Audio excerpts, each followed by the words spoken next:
is a story about a young man named Joseph Merrick. He was born August 5th, 1862 in Leicester, England. He was born into a working class family during Victorian England at a time where physical ailments, disabilities, and other medical conditions were not understood and were easily stigmatized, and people were mistreated and made fun of, and often had a difficult time making a living, getting married, and having a normal life. At birth, Joseph Merrick appeared to be a normal, healthy young boy.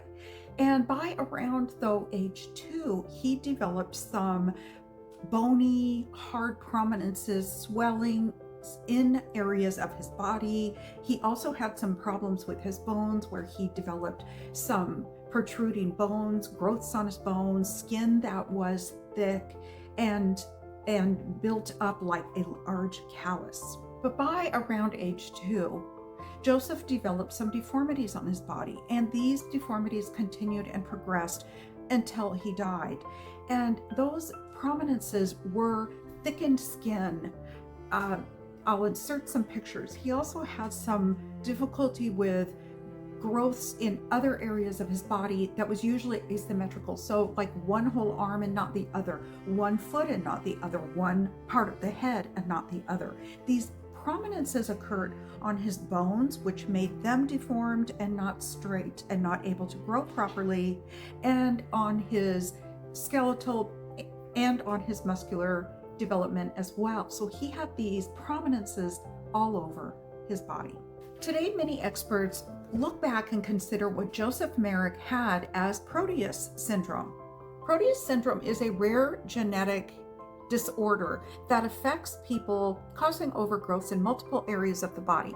These abnormal growths in his tissue and bone first made providers think that it was a condition called neurofibromatosis type 1. But modern researchers now believe that it is what is called Proteus syndrome. That's what it more likely was for Joseph Merrick. Proteus syndrome does not just affect the soft tissue and the bones. It also affects the blood vessels, connective tissue, fat tissue, and skin all over the body. It doesn't have a specific area that it tends to attack. It is and can be anywhere in the body. These growths are uneven, progressive, which means that it just continues to get worse throughout the person's life. There is no cure for it, but there are treatments for it that there weren't at the time that Joseph Merrick had it.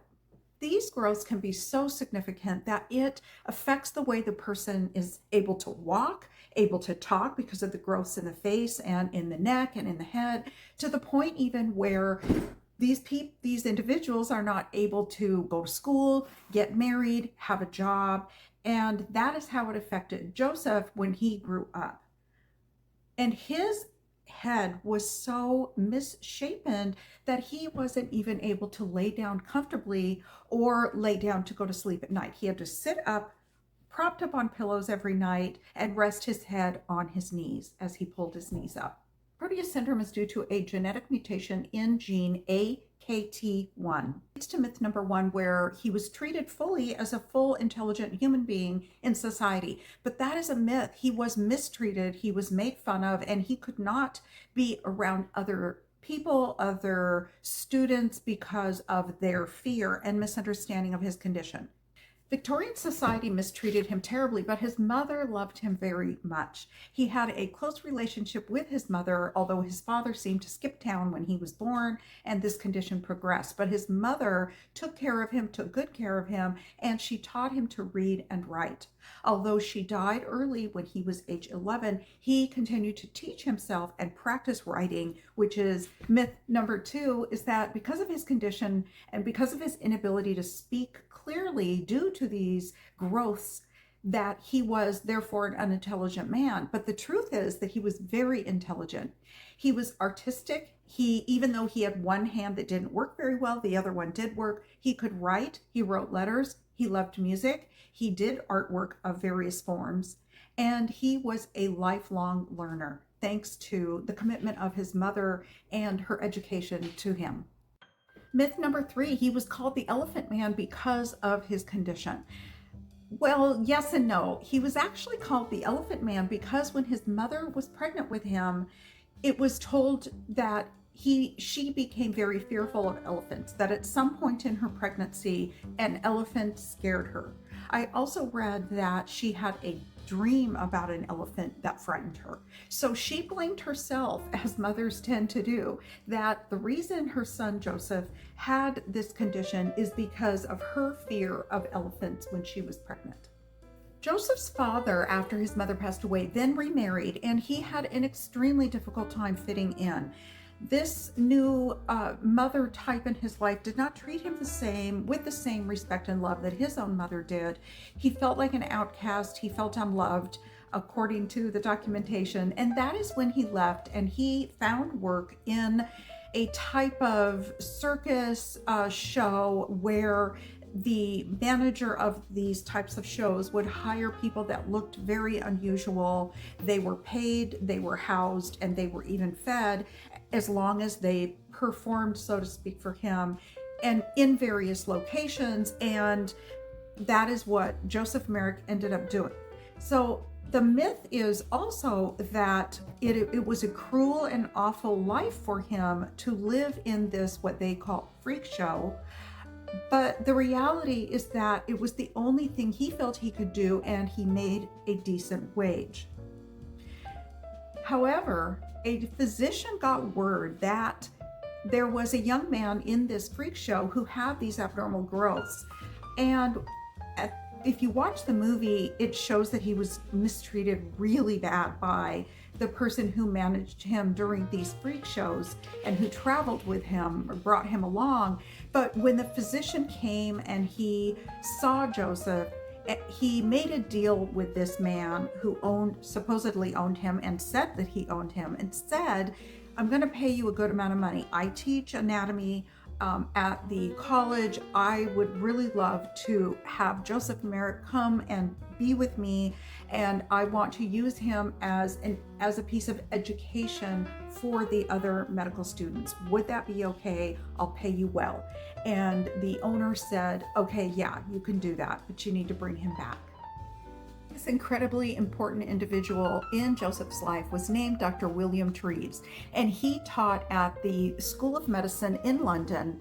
And he did feel that the freak shows were exploiting him, and he felt badly for him, where others seem to just find it perfectly okay that he is mocked and mocked at and made fun of. Dr. Treves took him under his wing. One thing led to another, and he had him made an arrangement and had him living at the London hospital.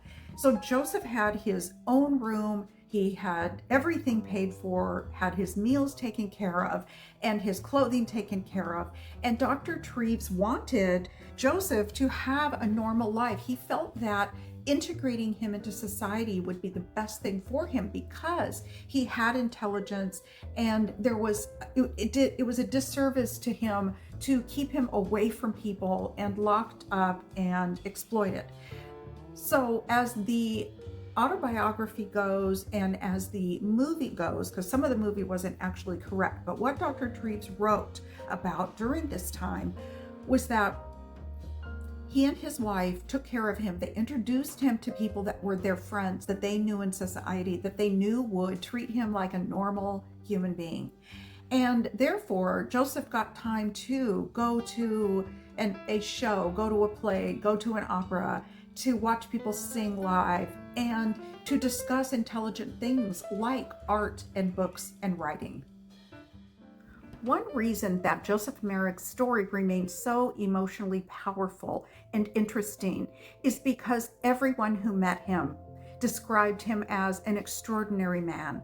They learned something from him. They were glad that they had met him, and they described him as being intelligent, kind, soft-spoken, loving. He wanted to be like everybody else. This creates a powerful contrast to the story because many people saw him as a monster. Many people would scream out loud when they saw him, but there was a completely different opposite side where people couldn't spend enough time with him. Even though he had trouble speaking, They were patient. They wanted to hear everything that he said. He was a gentle human being trying desperately to be treated like everybody else.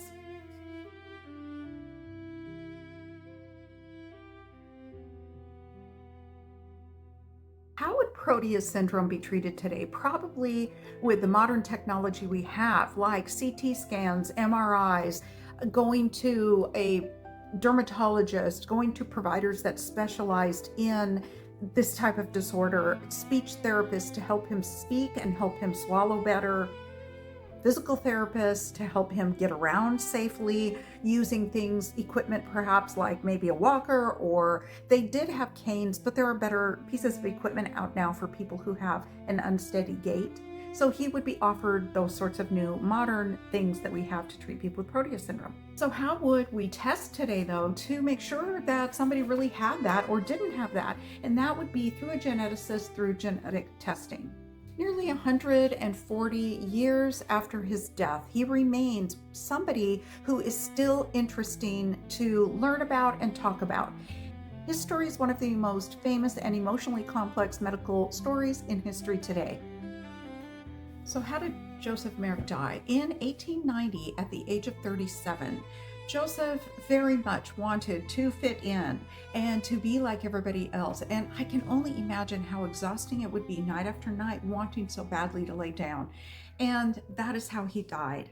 He died by trying to lay down to sleep instead of sitting up, what made him change his mind. That particular night, nobody will ever know.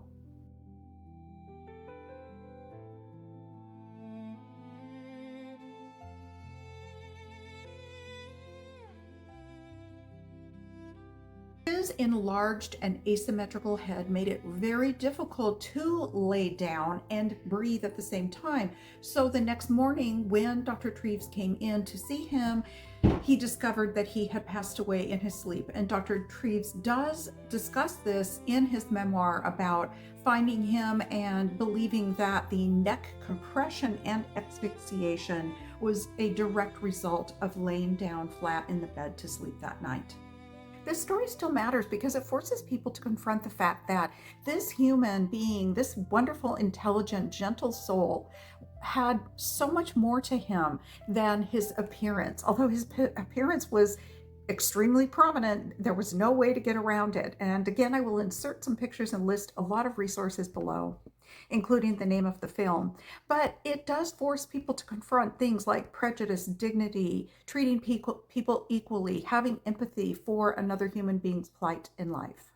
Joseph Merrick was so much more than the Elephant Man. He was Joseph Merrick. He was an amazing human being who had a lot of friends at the end of his life, thanks to Dr. Treves, who showed him and brought him into the world to be like everybody else. It wasn't about his appearance anymore or his difficulty in speaking or that he had a medical condition that was incurable. It was about humanity, which is what everybody should be receiving today all over the world. If you like stories about different medical conditions, myths and facts about medicine, different things that we can learn from, mistakes in medicine, different cases that are still going on, please consider subscribing because I do that kind of content here on my channel, including some fun vlogs too, and books about different people's conditions and how they get through those conditions in life, and memoirs written by physicians.